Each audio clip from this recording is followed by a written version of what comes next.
Hey guys, how y'all doing? I'm here to give you guys a recap on the new episode of Dragon Ball Super, which is on episode 127. Dang, man. Now that I think about it, there's only like 4 weeks left, like 4 episodes left of Dragon Ball Super, and it's about to come to an end. So if anything else, let's just get this started. We have to it that Jiren finishes powering up and ends up clashing against Vegeta, Goku, and Android 17. Although it looked like to me he struggled a bit, but it looks like to me he's effortlessly able to handle all three of them at once. And even so,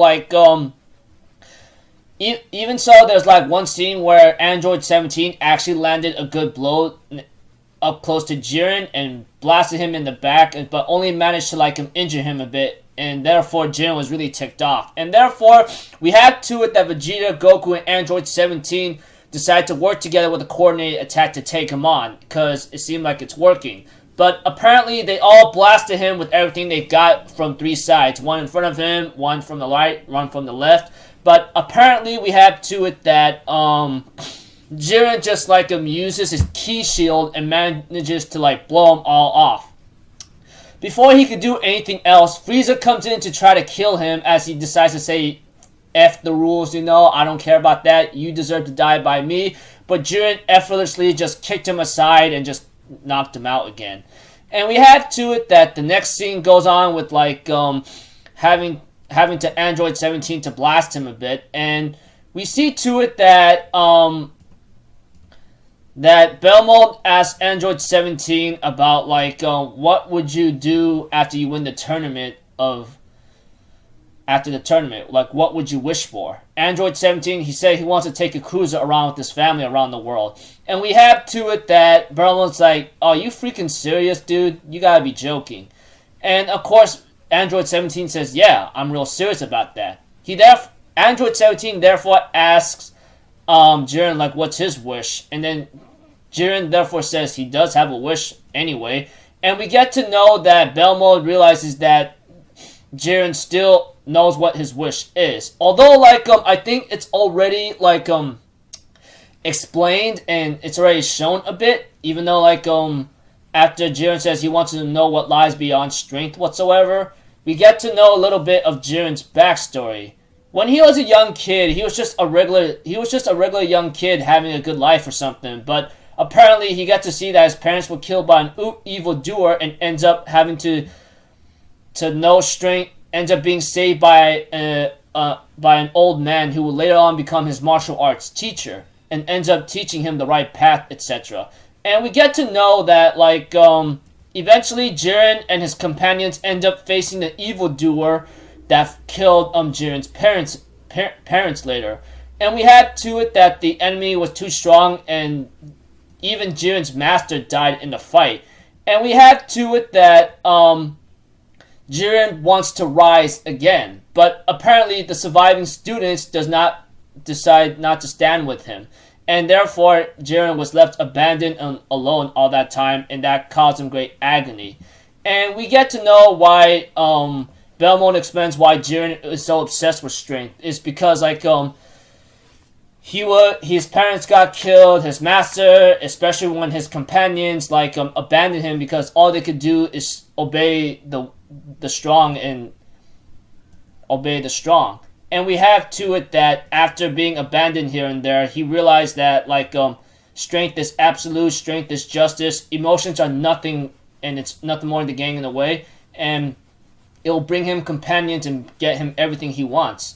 And we have to it that that's when Belmont says that's why I was interested in Jiren's solitude and obsession of strength or something.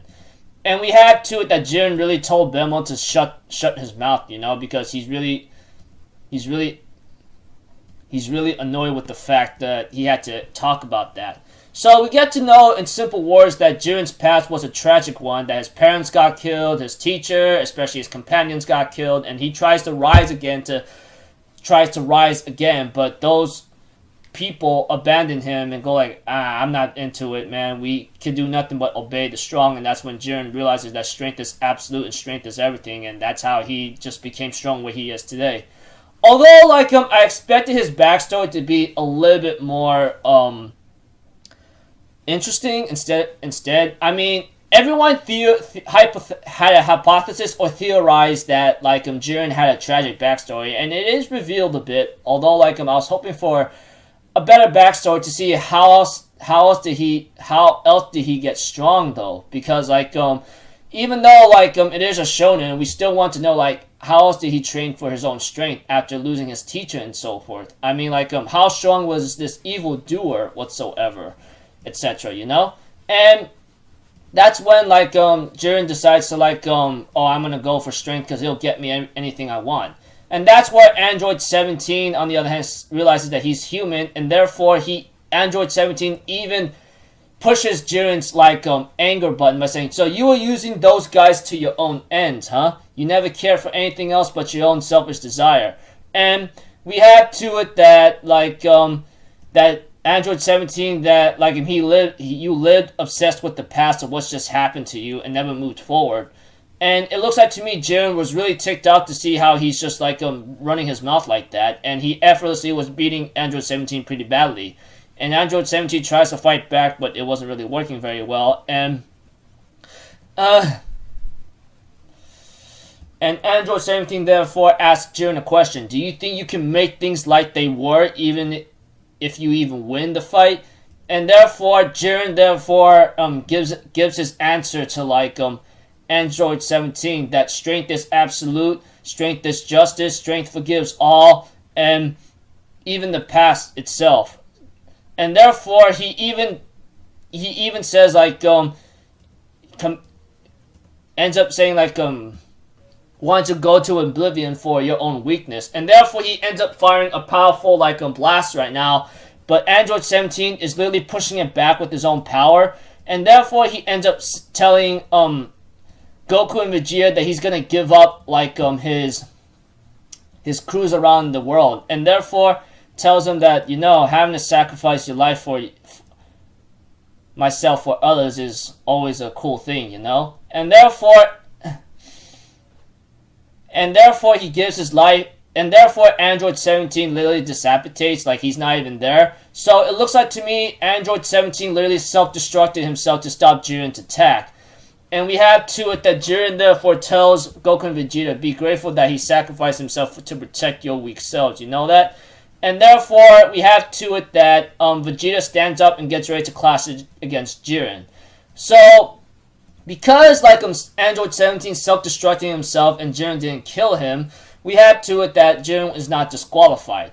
And we have to it next episode we have that that Vegeta is about to like clash against Jiren once more, but the episode is titled Noble Pride to the End, Vegeta Falls, etc.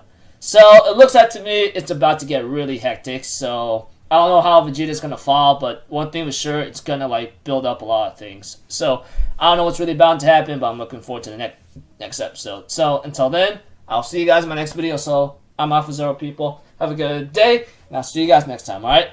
Peace out, bye bye. Toot toot.